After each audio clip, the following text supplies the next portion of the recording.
Wood standing by. The stars at night are big and bright. Deep in the Genevieve Wood and Jim Talent and Jim Carafano, so popular that the Almond in the Evening event on March 15th, Genevieve, is absolutely full. Sold out. That's awesome. I know, but we're going to have a chance for people to win tickets anyway. So we've closer to the event, closer to March 15th, we're going to be able to give tickets away at that point. But right now, it's packed. Norman Probstein Golf Course Clubhouse in Forest Park. And, of course, we are going to have a ton of fun. And we're going to talk about Homeland Security and how the Trump administration is protecting America and beyond. And plus, you get a chance to meet Genevieve for the first time. Well, I get a chance to meet so many of your listeners and to see you, of course, which is a big bonus. Absolutely. But you know, I tell you, Jim and I are not going to. We're not going to rent an Enterprise car at the airport and drive it over. Yeah, what is that? I mean, that's just crazy. Again, they can do whatever they want to do. They're a private company, do whatever they want to do. But I don't understand. I just saw a Rasmussen poll, and you can take polls for what they're worth, that showed that 60% of those polled said guns are not the problem, that in fact it's government lapses.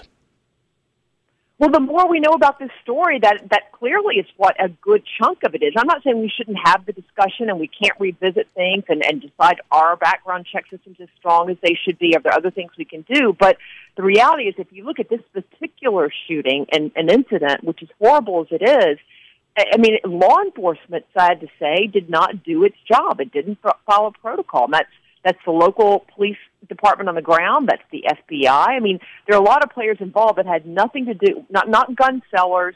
It had nothing to do with those folks. It's a lot of the other people involved. And I think the public sees that. They're not stupid. And you're right. A private company, if they want to say we're not going to do association or do a special deal with, that's fine.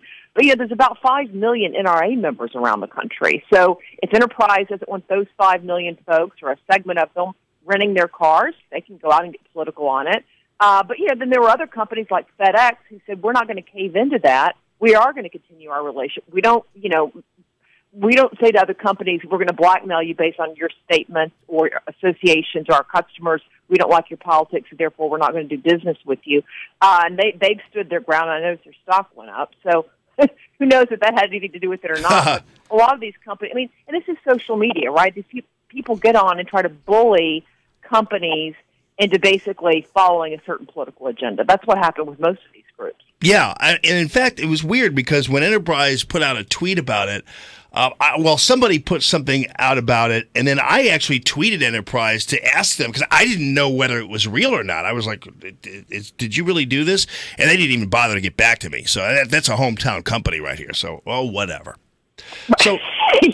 I mean, my guess is there's plenty of other car companies that, you know, you can deal with. But, yeah, I mean, the problem is that it's like, you know, you can't go shopping, you can't buy a cup of coffee, now you can't rent a car, get on a plane, but there's not some political agenda like screaming at you in the face. It's like, come on, guys. Yeah, no doubt, no doubt. All right, so just learned that, I don't know what took him so long, but Jeff Sessions now announcing that they're going to investigate the FISA abuses.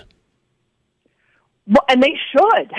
Yeah. I mean, this, as you said, I'm not sure what's taken so long. I mean, it's so evident now that there was abuse involved. I mean, I think you put it right.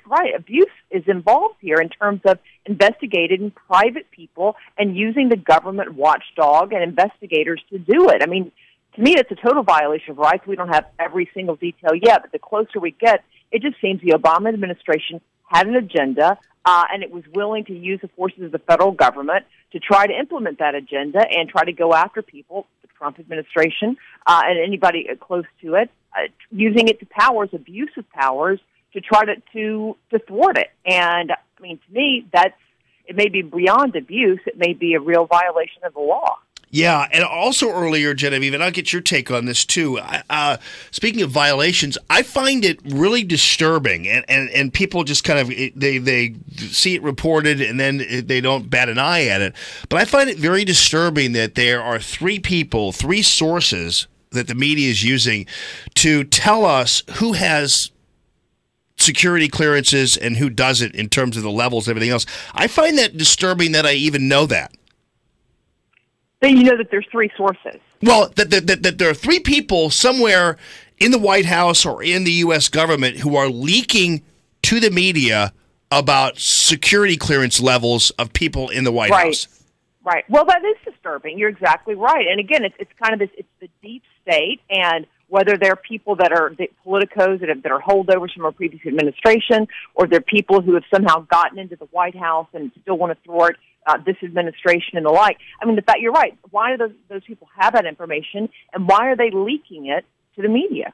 Yeah, I mean that just is extremely disturbing. And then we have, of course, the specter of the continued with DACA, but we'll discuss that at some point, and we'll certainly be discussing it on March 15th. That's Thursday. Yeah, that's a big national security right there. Yeah, no doubt about it. That's when Genevieve and Jim Carafano and Jim Talent are all going to be there for the Almond in the Evening event with the Heritage Foundation, Thursday, March 15th. Again, sold out, but we're going to give you a chance to win tickets, so just kind of stay tuned over the next couple of weeks, and we'll look forward to seeing you, Genevieve Wood.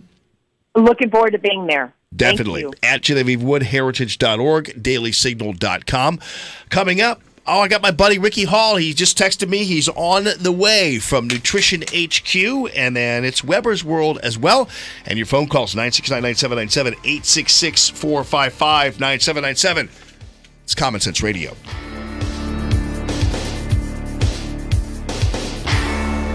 Allman in the Morning, Common Sense Radio.